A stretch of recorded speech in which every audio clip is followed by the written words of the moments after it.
Greetings, friends. Thanks for being here. I'm Marc David, founder of the Institute for the Psychology of Eating, and I would love to take a few minutes and talk about a timeless coaching tip. And in specific, we're going to talk about the timeless coaching tip called relaxing into the unknown. So I didn't prepare a whole lot for it in the spirit of relaxing into the unknown. So anyway, I'm going to wait just a minute or two for people to pop on before I jump in. And if you would like, I know I would like, do me a favor in the comment section below, just say hi and let me know where you're from so I get to see you and we can be in a little bit of a dialogue. So, I'm fascinated. More than coaching, I get real fascinated by what is it that helps move human beings forward. What helps us move each other forward when we're in dialogue with each other? What helps us be able to help move a client forward? That's easy, that's natural, that's in a flow, and that might even be often overlooked. Hello, Leanne from Australia. Thanks for being here. I really appreciate it. And Claire is here from Toronto. Thanks for jumping in. And if you're coming on now, do me a favor, say hi in the comments section below. Let me know where you're from because I'm a little bit of a geography freak. And we're talking about timeless coaching tip, relaxing into the unknown. Hello, Miss Jonlin, who's an IPE grad. Thanks for being here. I really appreciate it. By the way, if you are an IPE grad and you're in this thread, feel free to let people know because there might be somebody in here looking for an eating psychology coach. So, Jonlin's from San Francisco, California. Yay. So, here's the thing. Hello, Kim from New York. We don't know where life is going. Life is an unknown. Far as you can tell, you don't know when you're going to die. You don't know when you're going to get sick. You don't know when you're going to win the lottery, not win the lottery, when things are going to happen, when you're going to have the breakthrough. We really don't know. And of course, we have to proceed, hello, Renee, as if we do know, as best we can, because human beings were the kind of cookies that we like to have certainty. Here's the thing. So I'm going to posit certainty as the opposite a little bit of relaxing into the unknown. When we're certain, in a strange way, hello Viviana, in a strange way when you and I are certain, then it kind of shortcuts the learning curve a little bit. Because, well, if I know, then what am I going to learn? I'm just here to spout information and that's it. But here I am, if I'm with a client and they're trying to lose weight and they don't know how to lose weight. They're trying to stop binge eating or stop emotionally eating, or they need to change their body or change their health and they don't know how to do it. And chances are when we don't know how to fix ourselves, help ourselves, it ain't easy to relax into the unknown. Usually we tend to stress into the unknown. Hello, Miss Cassandra. Glad you're here. Hello, Miss Beth. And Charisse from Mexico. Hello, Megan. I'm glad you're here. And Corrine from British Columbia. So, yeah, we like certainty. We like to pretend that I know how it's going to go down. I know how it's going to happen. And I'm with a client and they have not relaxed into the unknown. In a way, nor should they. Because in a strange way, it doesn't make sense. We think in order to find the answers, I got to stress out. I got to look all around. I got to start digging really hard. And perhaps we do. Perhaps we do, but here's the thing. It's in the unknown when you and I are sitting with a client. It's the unknown when you're sitting with a person for the first time, any person that you meet. It's the unknown when you're in a relationship and you're faced with a challenge that you and your partner, you and your husband, your wife, your girlfriend, your boyfriend, you've never dealt with before. We're constantly getting to the next unknown.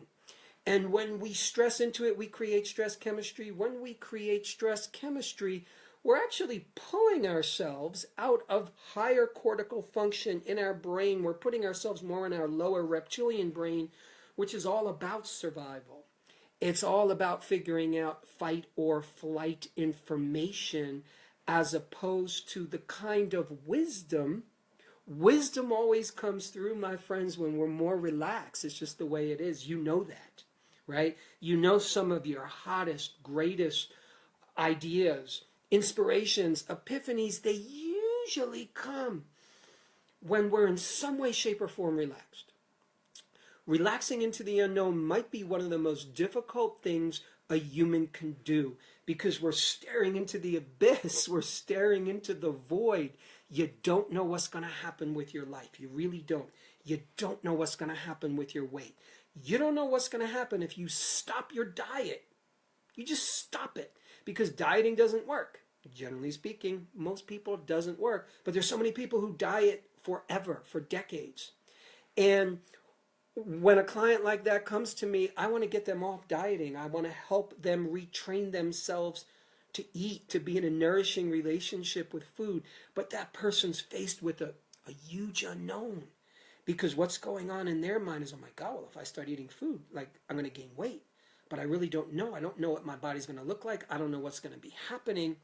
Thanks so much for the love, Emily. I really appreciate it. So we have an interesting challenge because we are in the unknown. And when we relax into it, relaxing into the unknown, my friends, is another way to say trust. It's another way to say having faith in life. It's another way of saying, I am going to walk through this world and maybe consider assuming that there's a higher wisdom going on. Because if I'm trusting in the unknown, chances are what I'm really doing is I'm trusting that there's a higher wisdom that I can't see right now. It just might be that there's an invisible architecture to things. Hello, Jamie. I'm so glad you're here. There's an invisible architecture to things that eventually works themselves out. The Zen masters used to call this the wisdom of I don't know or don't know. It takes a big man, woman, person, human to be able to say, I don't know. Hey, Mike, it takes a lot. It's a humility, it is a sweetness, and it is the kind of humbleness where we're saying to the world, we're saying to our client, we're saying to the person before us, I truly don't know. So when a client comes in to see me, I'm always in a place, happily so, of I don't know. I don't know what I'm going to do. I don't know if I'm going to be able to help this person. Now, granted, you and I can have confidence. Granted, you and I can have some smarts in what we know and in what we do. But the reality is, I don't always know. I don't know what's going to happen.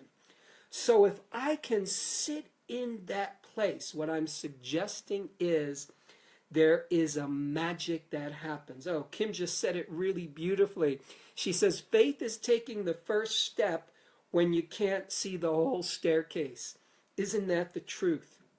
You know, oftentimes life is asking us to take the next step and we can't see that far ahead. Like, wow. Now, here's the thing. If you knew everything that was going to happen, if you knew every single outcome in your life, hello, Miss Deborah from New York, my hometown. If you knew every outcome in your life would be boring as heck, right? If you knew exactly what's going to happen tomorrow, what's going to go down, when you're going to die, who you're going to meet, how it's all going to roll out, life would be boring. There would be no interest, no excitement, no mystery. When you pull out the mystery, you pull out the juice. So it just so happens we're kind of on a little bit of a treasure hunt, I think. And we have to acknowledge that not knowing has an interesting benefit. I had a dream when I was a sophomore in college. And I still remember this dream 200 years later. It was one of the most profound dreams of my life. And this is before the days of, small computers. They were the size of rooms. And, from the printout, you would get like all these papers, these rolls of paper, with printing out all this information. So anyway, so in the dream, I climb up to this mountaintop and there's this cave and I go in the cave and inside the cave is the quintessential wise old man. And he's got this small computer that should be the size of a room. This is back in like the 1970s. So he's got this small computer and it's printing out all these pages. And he says, take a look. So I'm looking at all these pages and I'm reading the course of my life. It is saying everything that's going to happen in my life from that moment until the point that I died. So this is the dream. So in this dream, it seems so real to me. And it was vivid. I was awake. I was seeing the words on the paper, and I kept going, oh my God, I can't believe that's going to happen, and I can't believe it. And I'm saying to myself, oh man, I better remember this. This is incredible. This is crazy. Oh, that's going to be hard. That's going to be wonderful. And the moment I woke up, I reached to get a notebook and a pen, and I forgot everything. And there was this moment of like, no, I so wanted that certainty. You know, we want that certainty so much. We want to know. We want to know when we're going to get healthy. We want to know when we're going to have more energy. We want to know when we're going to find love or how we're going to keep it or all that sort of thing. And I think it's part of the growth and maturation of a human being to just begin to accept the fact that we don't know what destiny has in store for us. And if you as a practitioner, if you as a parent, if you as a human, as a mentor, as a guide, can be able, as best as you can, we can, to stand in the place of, yeah, I don't know. I don't know how I'm going to help you. I don't know where my life is going. I don't know how this is going to unfold. And then be able to take a deep breath in that and see that as beauty and see that as the way we roll and the way we flow with life. Because again, I want to say from that place, there's a magic. And maybe there's a neurochemistry to it, because I was saying before, we know that when we're in a stress state, our thinking, our observations, our perceptions are different, and they're geared more towards survival. When we are in a state of relax, of trust, of faith, we have access to a whole different bandwidth of the universe. So for those of you who are practitioners, in any way, shape, or form, Agnieszka, I'm so glad you're here from Poland. She says, I think we need to know because it gives us a sense of security. Absolutely. We want to be secure because, man, this is an insecure existence. You know, we have insecurity around money. We have insecurity around health. We have insecurity around aging. Hello, Miss Gina. So, yeah, we want to feel secure. And the reality is, hello, Carolyn, the reality is sometimes we cannot twist outside circumstances to make us secure, and we have to find that security within, and man, is that hard. It's just hard. It's not easy to self-generate. I'm secure no matter what. I'm secure no matter what goes down in my life, no matter what hardship. That's not easy. So it takes a little bit of life. It takes a little bit of wisdom. I think it takes a little bit of learning for that to happen. But as we're relaxing into the unknown, we can start to celebrate it. You know, science is the unknown. Science is always learning. Medicine is always learning. What you and I hear today about food, about nutrition, about health, it's going to be so different 15 years from now. So even though we know things about food and nutrition and science, there's always a part of my brain that says, well, yeah, we know this, but I'm open to the fact that that might be different. We might soon know something else. So in that place of not knowing, what I often fill it with, when I need to be in a place of not knowing, when I'm with a client, when I'm with a friend, when I'm with whoever, when I'm in a situation where I don't know, I like to breathe into that. This is my way, however I learned this. I breathe into that. Maybe I pray. Maybe I make an affirmation. Maybe I just be in silence.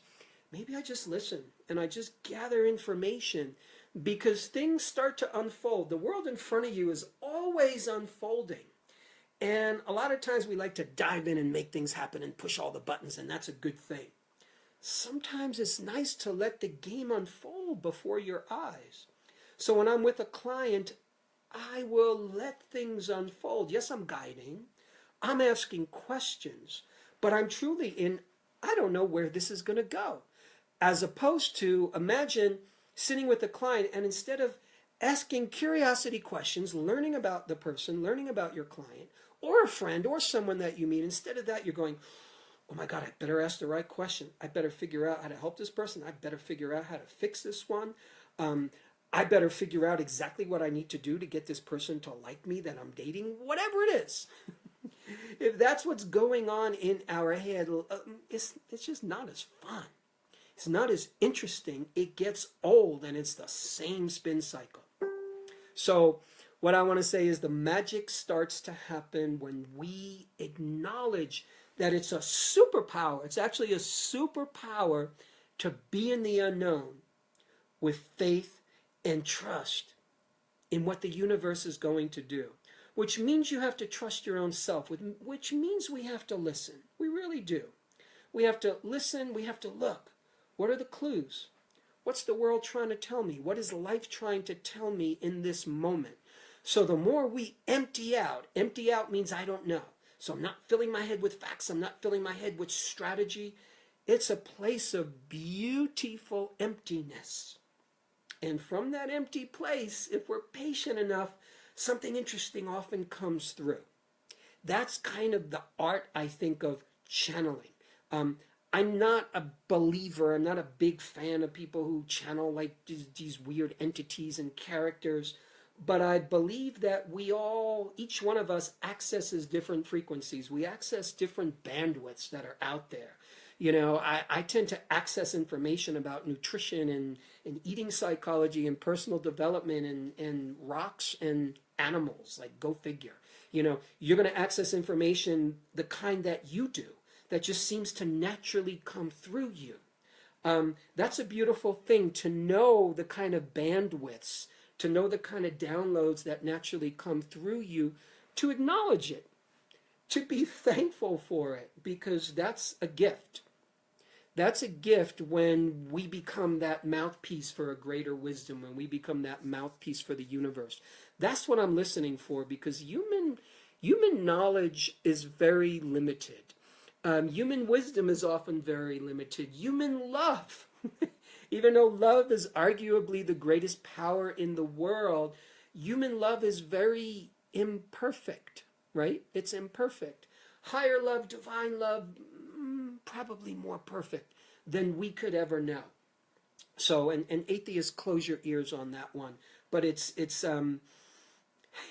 so we are here, I believe, in large part to relax into the unknown, to welcome it, to bring it into your professional practice, to bring it into your personal practice.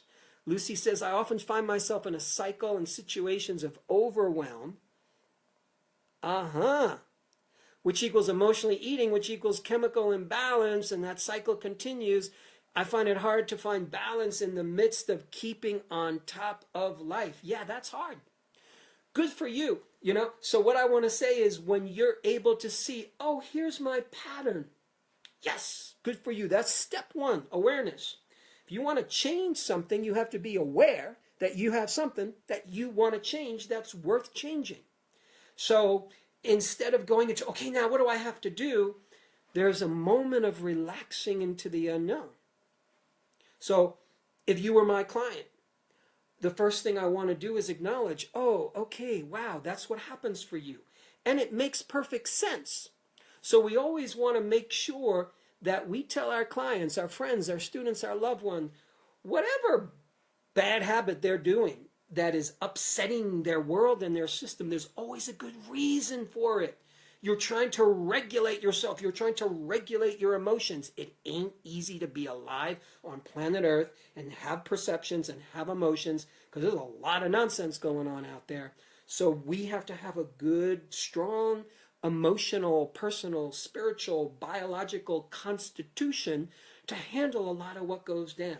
And it's not always easy. So we end up turning to food, to substances, to try to regulate ourselves. So once you become aware and you can relax into that, the next step is to start to practice making tiny adjustments. Really, that's not sexy, what I just said, but I kind of think it's the way from what I've seen. You know, we're often wanting, okay, well, just take this pill, or just say this magic words or whatever it is. It doesn't work. It then becomes, the work is always a practice. It's always a practice. If we want to learn, we got to practice. Hello, Miss Hannah. I'm so glad you're here. I appreciate the kind words. So, my friends, relaxing into the unknown, I think we have a beautiful task in front of us. And I'm just going to invite you to be on that journey and check it out for yourself. And notice the degree to which you brace against the unknown. Because a lot of us take this position, oh my God, I don't know what's going to happen. You're on a roller coaster. You know you're going down on the roller coaster, and you're still bracing, which is understandable because we know it's going to be a wild ride. But in life, do we really know the ride's going to be so bad? We don't. So there's a sense of dignity, there's a sense of maturity, and there's a sense of mastery that starts to happen. I'll say it again. When we practice faith, trust, relaxing into the unknown. And by the way, anytime you hear me say the word relaxation, feel free to substitute faith, trust, love, because all of those are a form of relaxation. Relaxation plugs into all of those because they do relax us. Love relaxes us. Faith relaxes us. Trust in something bigger relaxes us. And when we are relaxed, it allows us to move in the world in a whole different way. So, my friends, may you have a beautiful rest of your day. I so appreciate you coming by. I'll be doing this more. And thanks so much. Thanks for all the kind words. Thanks for all the hearts. And I will see you real soon. Take care, everybody. Take care, Gree from Denmark. I love it. Glad you're here. Bye-bye.